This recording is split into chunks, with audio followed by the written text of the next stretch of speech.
Buenas, buenas, ¿cómo andan? Espero que muy bien. En este video vamos a estar aprendiendo sobre cómo se hace en la liquidación final, ¿sí? Para el caso de fallecimiento de un trabajador, ¿sí? Para el caso de fallecimiento de un empleador o una empleadora, ¿sí? Para el caso de despido por disminución de trabajo, ¿sí? Y para el caso de despido en caso de quiebra, ¿sí? Ya les anticipo que varios de estos casos son muy parecidos, ¿sí? Primero, por un lado, vamos a ver el caso de fallecimiento de un trabajador o una trabajadora, ¿sí? Y después vamos a ver los otros tres casos que son iguales, ¿sí? Les digo, el caso de fallecimiento de un empleador o empleadora, disminución de trabajo o quiebra, ¿sí? Tienen básicamente el mismo cálculo, el valor final es exactamente el mismo. Nuevamente, así como hicimos en el video anterior de despido sin causa, yo no voy a volver a explicar los temas o sea, las partes de esta liquidación final que ya vimos antes, ¿sí? Porque si no sería demasiado repetitivo y los videos serían demasiado largos, ¿sí? Estamos poniéndole fuerza para que esto no sea aburrido, ¿sí? Entonces, vamos a leer el ejemplo de este desafortunado caso, ¿sí? Dice, Filomena era nuestra empleada más cumplidora y desafortunadamente este mes falleció por un problema de salud. Ella cobraba 50.000 pesos de básico, 1.000 de antigüedad y 3.000 de título. Lo mismo que antes, ¿sí? Que los ejemplos anteriores. Este mes de septiembre de 2020 trabajó solamente 20 días y luego falleció. Había ingresado a nuestra empresa el 1 de enero de 2007, igual que antes, ¿sí? Igual que los ejemplos anteriores. Dice que la mayor remuneración que ella cobró en el semestre fue de 54.000 y que esa misma remuneración fue la mayor de todos sus años en la empresa, ¿sí? El promedio de las remuneraciones del convenio colectivo de trabajo son 20.000 pesos, igual que en el ejemplo anterior, y nos pide que hagamos la liquidación final. ¿Qué pasa? Como Filomena murió, ¿sí? No lo puede cobrar ella porque ya falleció. Las personas que van a cobrar esto son sus derechohabientes, ¿sí? Los herederos, básicamente, ¿sí?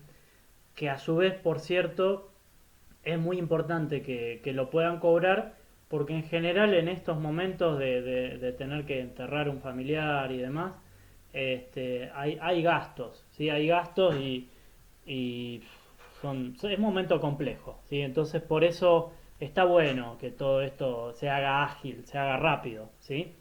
Em, bueno, de nuevo, todos estos cálculos, ¿sí? de cómo llegar a las remuneraciones fijas son lo mismo que antes. Acá dice ausencia por despido, en realidad es ausencia por fallecimiento, ¿sí? La ausencia por fallecimiento se calcula igual que la ausencia por despido o la ausencia por renuncia, es igual, ¿sí? El sueldo anual complementario proporcional, ¿sí? El aguinaldo proporcional se calcula igual, ese medio aguinaldo que le corresponde en estas 6 meses, pero a la parte proporcional que sí trabajó, ¿sí? Llegamos a las remuneraciones brutas, como es de la misma manera, ¿sí? Luego le restamos los aportes del trabajador, la trabajadora en este caso, ¿sí? De Filomena, y llegamos hasta ahí, hasta lo que sería el sueldo neto, pero antes de las indemnizaciones, ¿sí? ¿Qué le corresponde que le paguemos a esta señora? Por un lado, las vacaciones no gozadas, ¿sí? Que el cálculo es exactamente igual a como lo hacíamos en la renuncia, en el despido sin causa, etcétera, ¿sí? Y luego viene una indemnización que es la del artículo 247. Si ustedes se van a leer el artículo 247 dice que es la mitad del 245, ¿sí? Básicamente es eso, ¿sí? ¿Cómo es? Pero bueno, vamos a mirarlo cómo sería esto. El cálculo de la antigüedad es exactamente igual a como lo veíamos hasta ahora, o sea, hasta ahora tiene 13 años de 8 meses y 20 días de antigüedad, y en el 247, ¿sí? El, el cálculo sería básicamente así, ¿sí?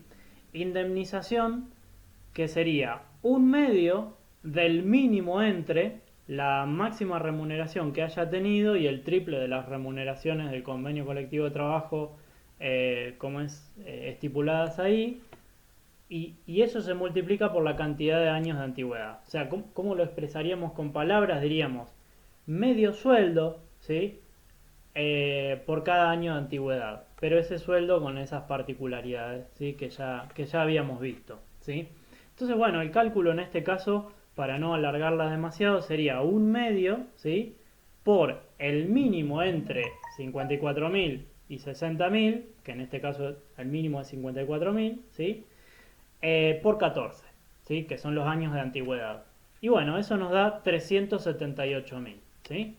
Son 378.000 pesos que corresponde pagarle por la indemnización del artículo 247, ¿sí? Que si ustedes se fijan, si nosotros lo comparamos con el despido por justa causa, tiene que ser exactamente igual a la mitad del 245, ¿sí? Da 378.000, ¿sí? Bien, hasta ahí lo relativo al fallecimiento de un trabajador o una trabajadora. ¿Cómo cambia el tema cuando lo que sucede es que fallece el empleador? Es el caso de un empleador o una empleadora que son fundamentales para ese comercio, para esa actividad en particular, y que sin ese empleador o empleadora el comercio o la actividad esa no puede continuar, ¿sí? Entonces en este caso yo puse el ejemplo de un mecánico, ¿sí? Hermenegildo, el empleador, ¿sí? Era mecánico, dueño de ese taller especializado en embarcaciones, ¿sí? Algo muy específico. Dice que falleció el día de ayer y sus derechohabientes, o sea, los herederos de Hermenegildo, dice que no tienen conocimientos para continuar ni tampoco le pueden vender el comercio a nadie, ¿sí? O sea, no hay otro mecánico naval, ¿sí? Que pueda ayudarlo, pueda continuar con ese trabajo y por ende seguir manteniendo a los empleados y empleadas. Entonces tenemos que echar a Fulgencio, ¿sí? Fulgencio sería nuestro empleado, ¿sí? El empleado de Hermenegildo, ¿sí? Lo tenemos que echar, ¿sí? Porque no le podemos pagar cosas. Bueno, la ley dice, no la voy a complicar mucho porque todos los datos son iguales, ¿sí? Todos los datos que vienen debajo son iguales, ¿sí? A Fulgencio, nuestro empleado, sí, estaba verificando a ver si era el nombre correcto. A Fulgencio le tenemos que pagar lo mismo, el artículo 247, ¿sí? Los 378.000 que acabamos de calcular, pero además hay que calcularle los 18.000 de la integración por el mes de despido, ¿sí? Los 1.500 del SAC por la integración del mes de despido, 108.000 por la falta de preaviso, ¿sí? Y 9.000 por el SAC de la falta de preaviso, ¿sí?